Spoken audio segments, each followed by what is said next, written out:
Assalamualaikum warahmatullahi wabarakatuh. Bismillahirrahmanirrahim. Ashhadu an la ilaha illallah wa ashhadu anna Muhammadur Rasulullah. Allahumma salli ala Sayyidina Muhammad wa ala ali Sayyidina Muhammad. Rabbi shrah li sadri wa yassir li amri wahlul 'uqdatam min lisani yafqahu qawli. Amin. Bismillahirrahmanirrahim. Salam hormatku, salam ta'zimku, salam kasih sayangku kepada para sahabat-sahabatku, pejimak urbi Allah dimanapun Anda berada, baik yang ada di dalam ataupun yang ada di luar negeri, terutama sahabatku, temanku, yakni Ustadz Khalid Basalamah, dan semoga kita semua senantiasa di dalam lindungan Allah Subhanahu wa Ta'ala. Amin ya Rabbal Alamin. Sebelum kita awali kajian di subuh yang indah ini, marilah kita gemahkan di dalam nyawa, di dalam jiwa, di dalam hati, di dalam roh, dan di dalam kehidupan ini dengan menggemahkan kalimah-kalimah thayyibah. Subhanallah walhamdulillah wa la ilaha illallah wallahu akbar wa la hawla wa la quwwata illa billahil aliyyil azim. Sadaqallahul azim. Pada kajian kali ini meneruskan cuplikan video sahabat kita semua, Al-Mukarram Ustadz Khalid Basalamah, yang mana diceritakan hiruk pikuknya manusia saat-saat Dajjal turun untuk mengobrak-abrik dunia. Jadi dikisahkan, marilah kita menyimak kisahnya dulu secara syariatnya, secara bioskopnya. Nanti kami mengkaji secara di sisi yang lain atau mengkaji filmnya. Dari mana bioskop itu berawal? Dari filmlah berawal semua apa yang kita lihat, agar semakin sempurna apa yang dipaparkan oleh saudara kita, sahabat kita Ustadz Basalamah, agar lebih indah lagi. Marilah kita simak bersama. Silahkan.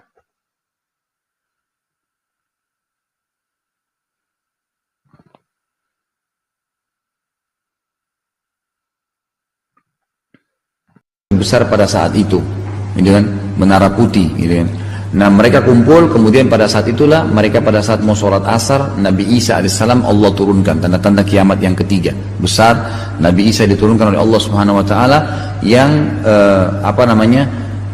yang rambutnya basah, gitu kan, dan pada saat dia menundukkan kepalanya seperti meneteskan air, gitu kan. Turun Isa yang jelas semua orang yang melihatnya akan senang melihat wajahnya karena ketampanannya, dan dia memegang dua sayap malaikat. Jadi pada saat itu ulama hadis mengatakan orang Islam melihat malaikat yang turun, Nabi Isa di tengah-tengahnya, gitu kan. Ini hadis sahih riwayat Bukhari. Jadi akan turun Nabi Isa alaihissalam memegang dua sayap malaikat dan turun menuju ke menara putih itu. Dan pada saat itu orang Islam tahu, karena mereka sudah tahu ini masanya, Mahdi sudah keluar, Dajjal sudah buat kerusakan. Mereka tahu tinggal tunggu Nabi Isa turun nih. Nabi Isa pun turun, kemudian Nabi Isa alaihissalam masuk, disalamin, kemudian Nabi Isa disuruh jadi imam oleh Imam Mahdi mau sholat asar. Tapi akhirnya Nabi Isa alaihissalam mengatakan imamukum minkum, imam kalian dari kalian, bukan dari saya. Ya, di sini kata para ulama, ini juga dalil lain bahwasanya Isa alaihissalam mengikuti syariat Nabi Muhammad sallallahu alaihi wasallam. Jadi imam di belakang, ya, salah satu umat Muhammad SAW, bukan Nabi, gitu kan. Sholatlah mereka, setelah sholat, dan kebetulan itu di Damaskus, ibu kota Syria. Antara Damaskus, antara Syria dengan Palestina itu sekarang cuma perbatasan, sudah dekat, gitu kan. Maka menyeberanglah mereka dari Damaskus, ibu kota Syria, menuju ke Palestina. Pada saat mereka masuk di Palestina, gitu kan, Dajjal ini lagi demo, dia lagi luar biasa, merasa bangga, kuat dan segalanya. Kemudian datanglah pasukan muslimin dan diketuklah pintu gerbangnya, ya, pintu gerbang Palestina. Nah, orang-orang pengikut Dajjal ini tidak sadar kalau ini adalah pasukan Nabi Isa dan semuanya. Begitu dibuka pintu, Dajjal dengan sombong mengatakan, bukakan pintu, mungkin tamu saya, gitu loh. Dibuka pintu, begitu mereka dibuka pintu, Nabi Isa AS ada di depan. Waktu Dajjal lihat, Dajjal kaget dan lari. Dia tahu ini masa kematiannya. Dia lari di depan pengikutnya semua. Dia lari, dan pada saat dia lari badannya meleleh seperti melelehnya lilin. Terus dikejar oleh Nabi Isa AS. Nabi Isa mengejarnya sampai menginjak badannya dan menombakkan tombak. Ya, kalau tidak salah ada riwayat yang mengatakan tombak itu ada lapisan emasnya yang menombak di antara dua matanya. Dan mengatakan sudah saatnya kau mati wahai musuh Allah. Dibunuh oleh Nabi Isa AS. Ya. Waktu mati Dajjal, pengikut Dajjal dari orang-orang Yahudi, gitu kan, itu berserakan di Palestina, berserakan. Sampai kata Nabi SAW, mereka orang-orang Yahudi akan berserakan di bawah pohon, ya, di atas batu, sembunyi, berusaha mengubah bajunya. Maka pada saat itu kata Nabi, pohon dan batu akan berbicara, hai Muslim, ini Yahudi, bunuhlah. Jadi semua orang Yahudi akan dibunuh pada saat itu. Semua akan dibunuh. Tersisa yang mayoritas adalah orang-orang Nasrani. Maka dengan turunnya Isa, dan sampai sekarang orang-orang Nasrani itu meyakini ada keturunan, nanti ada masa turunnya Isa. Mereka tahu itu. Jadi mereka sendiri yang berpegang pada Injil yang benar, itu mereka tahu Isa diangkat ke langit seperti Al-Quran ceritakan dan akan turun. Makanya kadang-kadang mereka itu di beberapa negara Eropa, ya, kadang-kadang mendekati Natal, mereka selalu alasan, oh tembok ini semalam diturunin oleh Isa. Tapi itu pemahaman yang keliru, ya. Pemahaman kita memang Isa AS turun pada saat akan membunuh Dajjal bersama Imam Mahdi. Baik, setelah itu Nabi Isa AS menghancurkan semua salib, membunuh semua babi, dan memasukkan seluruh muka bumi ini, kata Nabi SAW, seluruh rumah, ya, tidak tertinggal satu rumah pun di muka bumi ini kecuali masuk Islam. Semua, baik dengan kemuliaan atau terpaksa, karena kalau tidak dibunuh. Maka seluruh muka bumi ini pada saat itu menjadi Muslim, semuanya. Nggak ada lagi agama lain, nggak ada Hindu, nggak ada Buddha, nggak ada apa, nggak ada lagi. Sudah nggak ada, semuanya Muslim pada saat itu. Jadi nggak benar cerita-cerita orang itu nanti kiamat terjadi masih ada orang Hindu, masih ada orang itu, nggak ada. Memang sudah jelas semuanya Muslim pada saat itu. Alhamdulillahirabbil alamin. Telah usai kita simak bersama tausiah pemaparan cuplikan video dari sahabat kita Ustadz Khalid Basalamah. Diceritakan Al-Mahdi menunggu-nunggu saat datangnya Isa Al-Masih untuk memerangi Dajjal, karena Imam Mahdi tidak sanggup berperang sendiri tanpa Isa. Alhamdulillahirabbil alamin. Mari kita masuk ke dalam diri kita agar kita memahami makna-makna, kiasan-kiasan, amsal-amsal, misal-misal dari cerita-cerita yang sudah dipaparkan oleh sahabat kita Ustadz Khalid Basalamah agar lebih sinkron lagi, lebih menambah kesempurnaannya. Marilah kita lihat filmnya. Alhamdulillahirabbil alamin. Sesungguhnya Imam Mahdi itu sudah datang dahulu kala. Ketika detik-detik akil balik, maka datanglah Dajjal yang bermata satu itu. Marilah kita buktikan bahwa sebenarnya Imam Al-Mahdi itu sejak dahulu bersama-sama kita.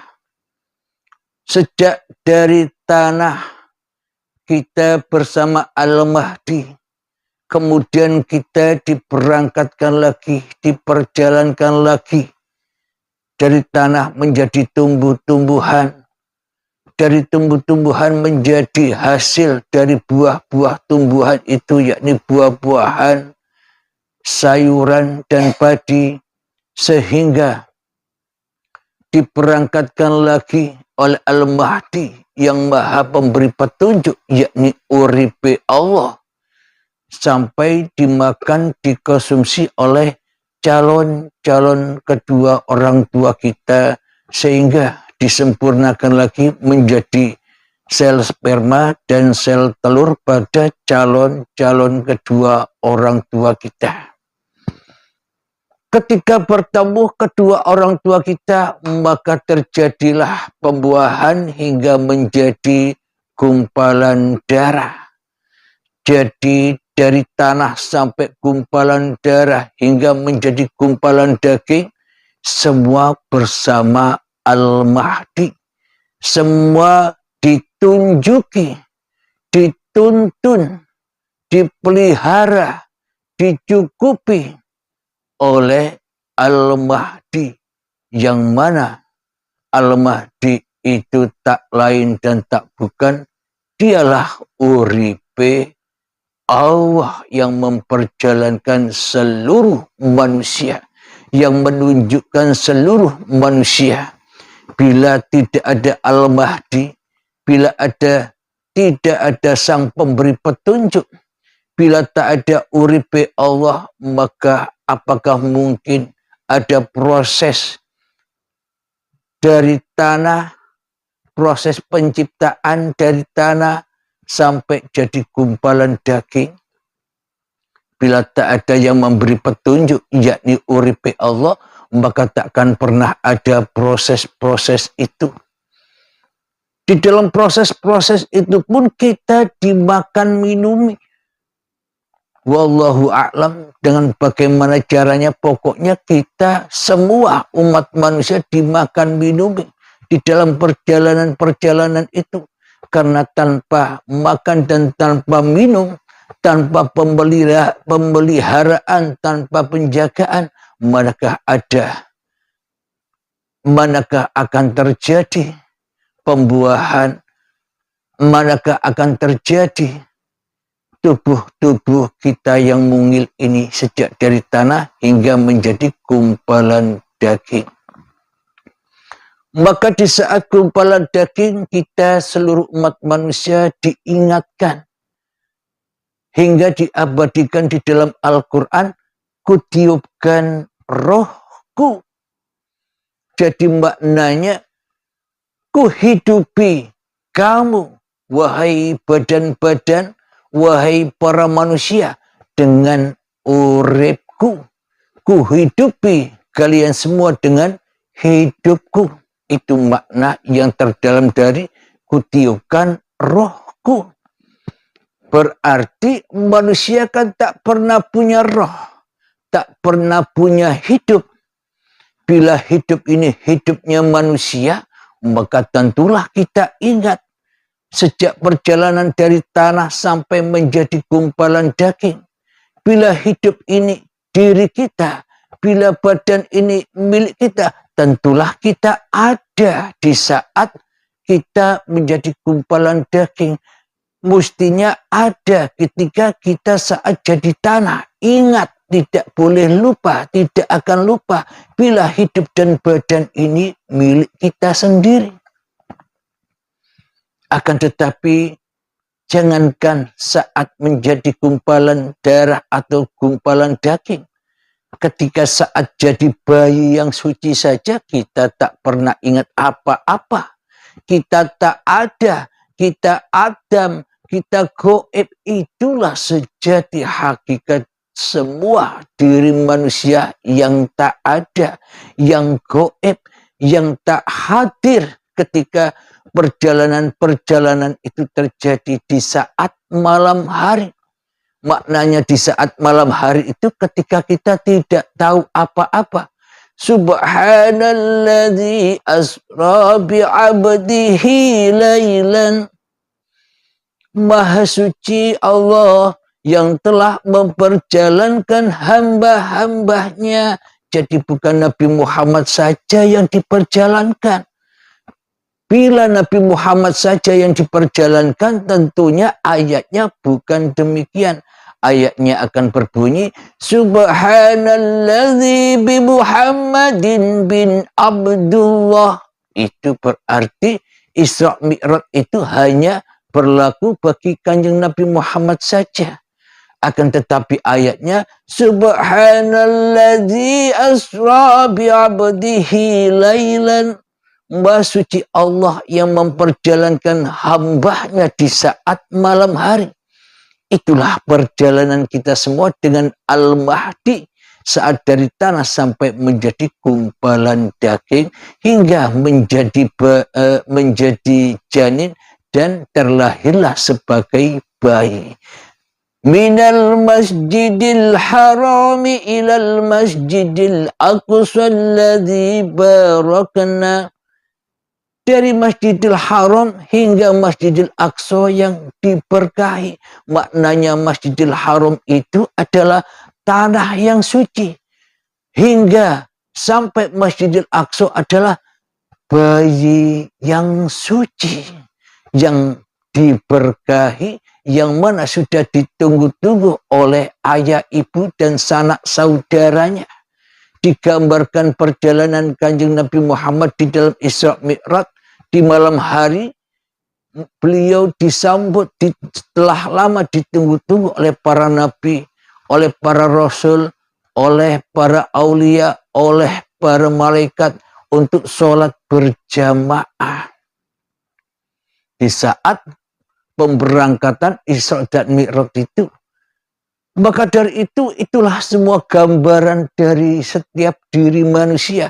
Di Isra Mi'rajkan dari tanah sampai menjadi bayi yang suci.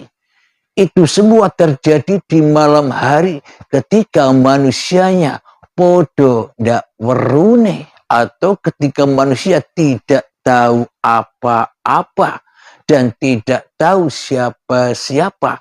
Itulah yang dimaksud malam hari yang wujud, yang nyata, yang berkuasa, yang hadir hanyalah Al-Mahdi, yakni uripe Allah yang selalu memberi petunjuk-petunjuk jalan kepada kita sejak dari tanah sampai menjadi bayi yang suci. Tujuannya untuk apa seluruh manusia ini ditunjuki, diperjalankan di malam hari? Tujuannya untuk apa manusia diperangkatkan dari Masjidil Haram sampai Masjidil Aqsa? Untuk tujuan apakah Allah menciptakan badan-badan manusia sejak dari tanah sampai menjadi bayi ini tercipta? Tujuannya hanyalah satu, haulahu linuriyahu min ayatina, supaya manusia bisa menyaksikan ayat-ayatku. Itulah yang dimaksud Al-Mahdi. Kita semua umat manusia dulu sudah pernah jadi Imam Mahdi, menjadi Al-Mahdi, hidup yang dihidupi oleh uripe Allah, perjalanan yang diperjalankan oleh uripe Allah, kekuasaan yang dikuasai langsung oleh uripe Allah yang memberi petunjuk kepada tiap-tiap diri manusia dari tanah ditunjuki hingga sampai menjadi bayi yang suci. Itulah kenyataan bahwa seluruh manusia pun juga pernah jadi Al-Mahdi maknanya diuripi oleh uripi Allah ketika manusianya masih malam, ketika manusianya masih gelap, ketika manusianya tidak tahu apa-apa, tidak tahu kepada dirinya sendiri, hingga datanglah detik-detik akil balik tiba. Ketika akil balik tiba, maka datanglah Dajjal yang terlaknat itu, yang mengaku-akui ketika kita saat detik-detik akil balik sekitar usia 7-10 tahun, kita mengaku-akui, merasai bahwa hidup ini hidupku halim, badan ini badanku halim, maka dihancurkanlah dunia ini oleh Abdul Halim. Ketika sholat dihancurkan sholat-sholatnya, ketika ibadah dihancurkan ibadah-ibadahnya, ketika berkegiatan dihancurkan kegiatannya, ketika beraktivitas dihancurkan aktivitasnya, ketika beramal dihancurkan amalnya. Apa yang dimaksud dihancurkan semua di dunia ini? Yakni dihancurkan, diaku-akuinya lah semua perbuatan ini, semua kehidupan ini menjadi milikku Abdul Halim. Itulah kehancuran-kehancuran itu. Itulah yang dimaksud zaman-zaman jahiliyah. Itulah keberadaan Dajjal yang terkutuk itu, Dajjal yang terlaknat itu, kafirin itu. Alhamdulillahirabbil alamin, sudah terasa, sudah bisa dipahami. Alhamdulillah. Sampai kapan Dajjal ini akan berlangsung? Air laut dihabiskan, makan makanan di bumi dihabiskan, maknanya kita makan dan kita minum dengan hawa nafsu kita tanpa Al-Mahdi. Kita mengikuti hawa nafsu kita dengan petunjuk-petunjuk hawanya nafsu, petunjuk-petunjuknya Dajjal, sehingga sampailah kepada detik-detik diturunkannya Kanjeng Nabi Muhammad sallallahu alaihi wasallam. Kerasulan Nabi Muhammad diturunkan untuk membawa risalah kepada orang-orang jahiliyah, orang-orang yang menjahili Tuhannya di dalam hatinya, yakni membawa inna dina indallahil Islam. Sesungguhnya agama di sisi Allah itu adalah bukan kata-kata Islam, tapi sesungguhnya agama di sisi Allah itu adalah pasrah, menyerahkan diri kepada Al-Mahdi, pulang kembali kepada yang maha memberi petunjuk, pulang kembali kepada uripe Allah. Itulah alam kenabian, itulah Al-Mahdi, itulah manusia-manusia yang sudah kembali ke dalam cahaya petunjuk-petunjuk Allah. Berarti Al-Mahdi, Nabi Muhammad, para nabi, para rasul sama atau tidak? Kalau menurut bioskopnya, kalau menurut jalan ceritanya, kalau menurut hawa nafsu, kalau menurut manusia, ya beda-beda. Tapi bagi Allah, ya sama. Kenapa? Karena semua sesebutan itu, karena semua pagelaran itu tidak lain dan tidak bukan, semua dipergelarkan oleh uripe Allah. Itulah kisah-kisah hakikat yang sebenar-benarnya Al-Mahdi yang ada di dalam diri kita. Karena tanpa ada yang dalam, maka kita tak akan pernah bisa menyaksikan biskup-biskup cerita-cerita babakan-babakan syariat yang hanya bayang-bayang saja tanpa disambung, tanpa ditemukan dengan cerita filmnya. Dengan film inilah bioskop ini ada. Tanpa film maka tak akan ada cerita, tak akan ada bioskopnya. Alhamdulillahirabbil alamin.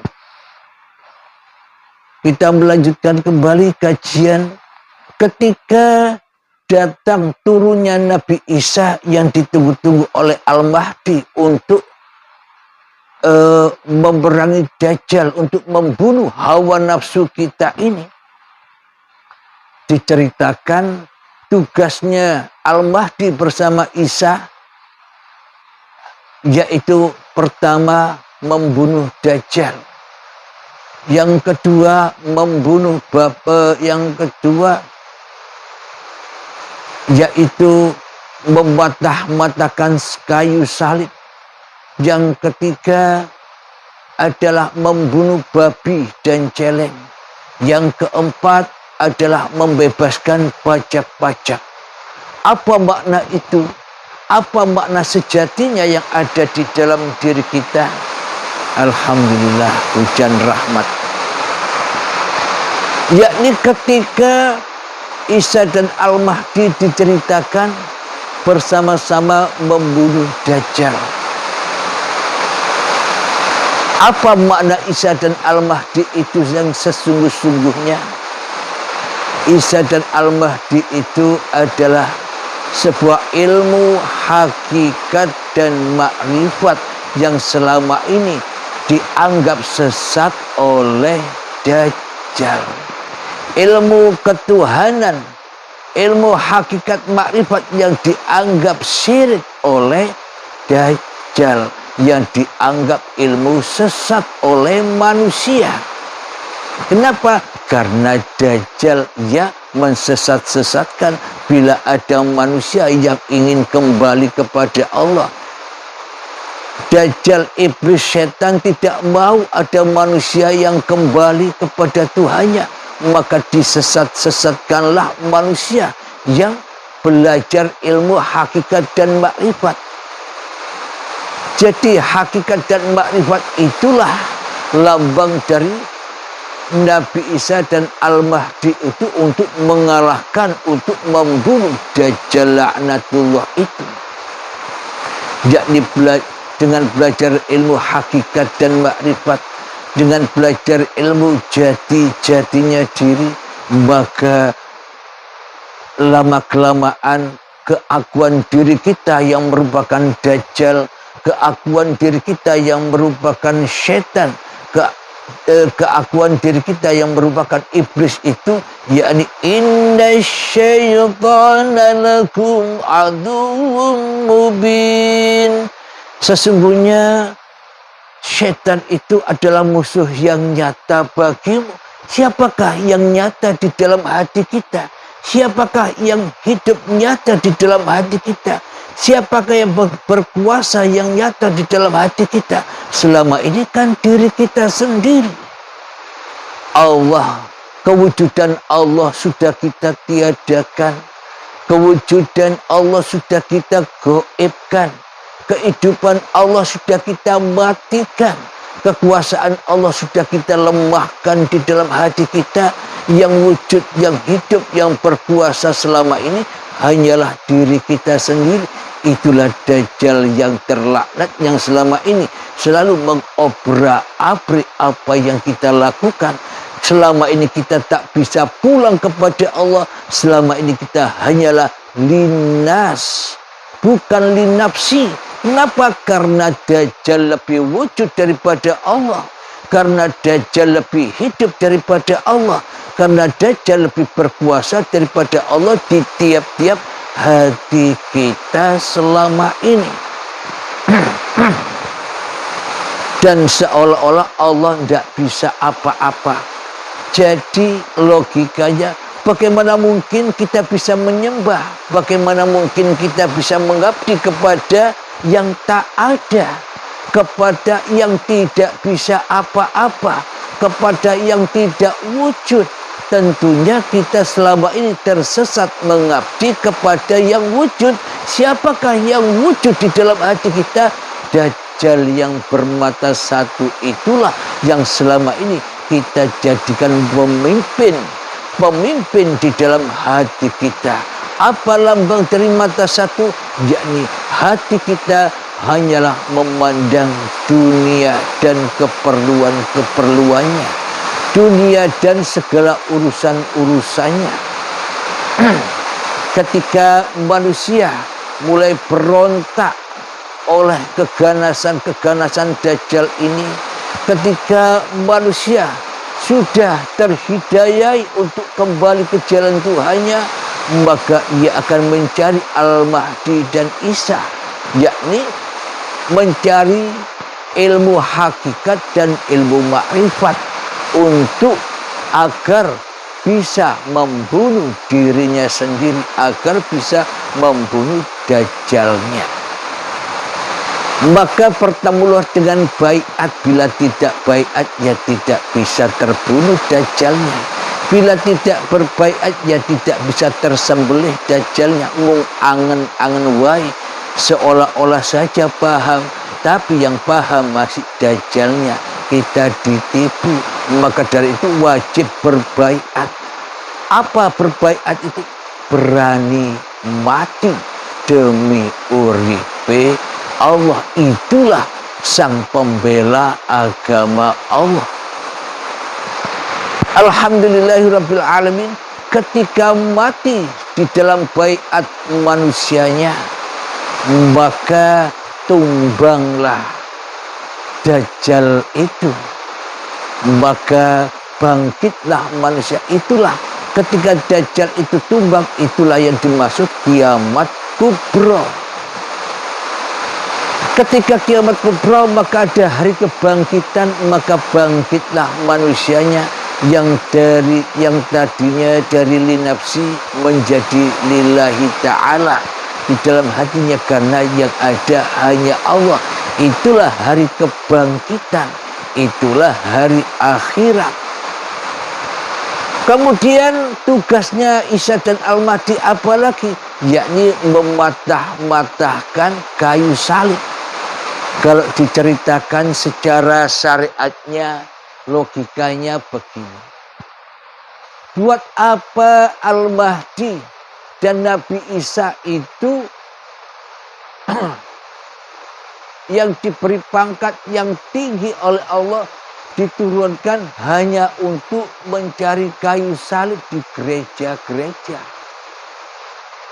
Coba kita pahami, coba kita hayati, coba kita logikakan. Bagaimana mungkin manusia-manusia yang pangkatnya, derajatnya tinggi di sisi Allah hanya masuk gereja-gereja, hanya mencari kayu salib untuk dipatah-patahkan.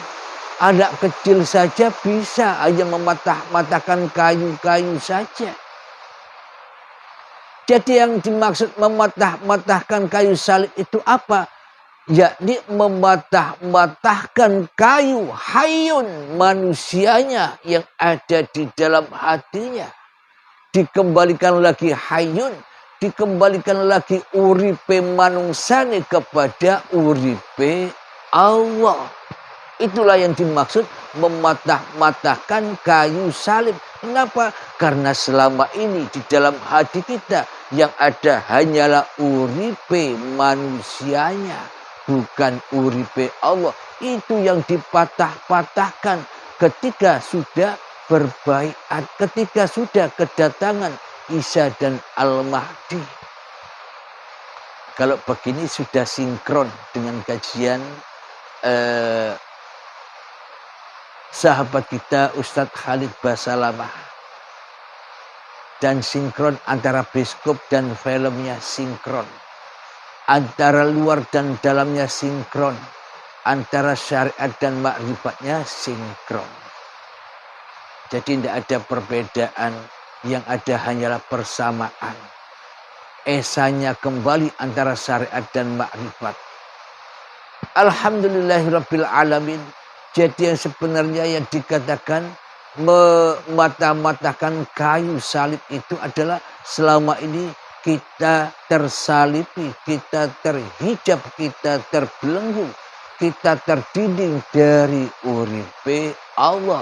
Sehingga manusia mengadakan urip-urip sendiri, mengadakan hidup-hidup sendiri di dalam hatinya. Setelah itu, setelah kayu-kayu itu sudah dipatah-patahkan, kemudian Isa dan Al-Mahdi membunuh babi dan celeng. Apa maknanya? Membunuh sifat-sifat pengakuan manusianya yang selama ini. Barang siapa yang memperturutkan hawa nafsunya di dalam hatinya, tak ubahnya mereka lebih rendah daripada binatang, daripada anjing, daripada hayawan. Itulah yang harus disembelih lewat pintu baiat. Bila tidak lewat pintu baiat, ya tidak sah. Kemudian setelah mengembalikan sifat-sifat Al-Mahdi, sifat-sifat ketuhanan, dan membaiat dan menyembelih sifat-sifat kehayawanannya, digambarkan di dalam Idul Adha manusia menyembelih sifat-sifat kebinatangannya lewat menyembelih kambing, lewat menyembelih sapi. Itulah tanda bukti manusia menyembelih, membaiatkan diri dengan menyembelih sifat-sifat kebinatangannya. Supaya apa? Supaya sampai seluruh amal ibadahnya, supaya bisa berbuat kebajikan di sisi Allah. Kemudian yang keempat adalah setelah membunuh, setelah menyembelih babi dan celeng, yakni membebaskan pajak-pajak. Dulu kita memahami membebaskan pajak itu seperti pajak-pajak rumah, pajak-pajak perusahaan, pajak-pajak sepeda atau mobil. Seperti itu yang kita pahami dulu. Akan tetapi yang dimaksud Isa dan Al-Mahdi membebaskan pajak-pajak itu apa? Yakni membebaskan ketika kita sholat sudah dibebaskan kepada Allah. Hanya Allah yang bisa menggerakkan manusia untuk sholat. Ketika beribadah sudah bebas pajak, yakni sudah bebas dari pengakuan diri manusianya. Itulah pajak-pajak selama ini. Manusianya ketika sholat, manusianya ketika ibadah, manusianya ketika berritual, berharap-harap sesuai hawa nafsunya, berharap-harap dengan cinta-cintanya kepada dunia, berharap-harap mengharapkan pahala, mengharapkan surga, mengharapkan terkabulnya doa-doanya, mengharap terkabulnya semua cita-citanya. Itulah pajak-pajak itu harus diruntuhkan. Yakni yang dulunya linnas, linafsi, maka berubah dengan lillahi ta'ala setelah Imam Mahdi dibaiat. Kembali kepada uripe Allah. Alhamdulillah, mungkin yang sebentar ini bisa membuka hati kita, menyadarkan hati kita, terutama saya sendiri.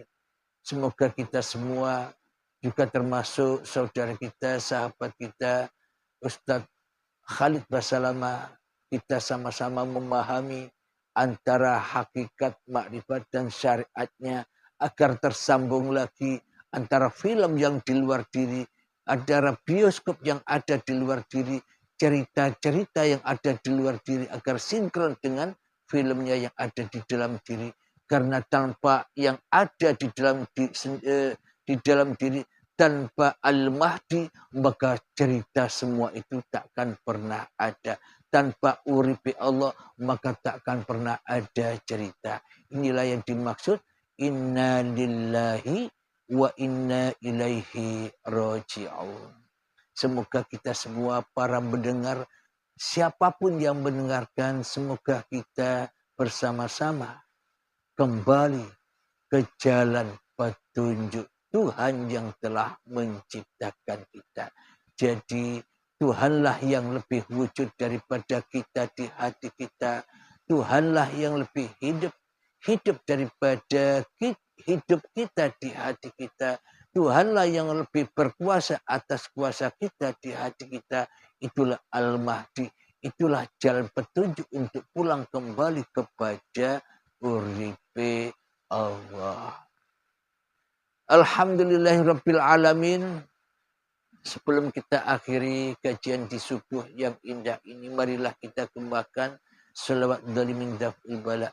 Allahumma salli ala sayyidina Muhammad wa ashghini zalimin bi zalimin. Allahumma salli ala sayyidina Muhammad wa ashghini zalimin bi zalimin wa ahrijna min bainihim salimin wa ala alihi wa sahbihi ajma'in. Bismillahirrahmanirrahim. Allahumma ya qadiyal hajat, Allahumma ya mujibad da'awat, Allahumma ya rafi'ad darajat, Allahumma ya muhillal muskilat, Allahumma ya syafiyal amrad, Allahumma ya kafiyal muhimmat, Allahumma ya dafi'al baliyat, Allahumma khtim lana bil iman, Allahumma khtim lana bil islam, bijahi sayyidil mursalin. Rabbana atina fid dunya hasanah wa fil akhirati hasanah wa qina adzabannar. Wa sallallahu ala sayyidina Muhammad wa ala alihi wa sahbihi wa sallam. Walhamdulillahi rabbil alamin. Akhir kalam. Assalamualaikum warahmatullahi wabarakatuh.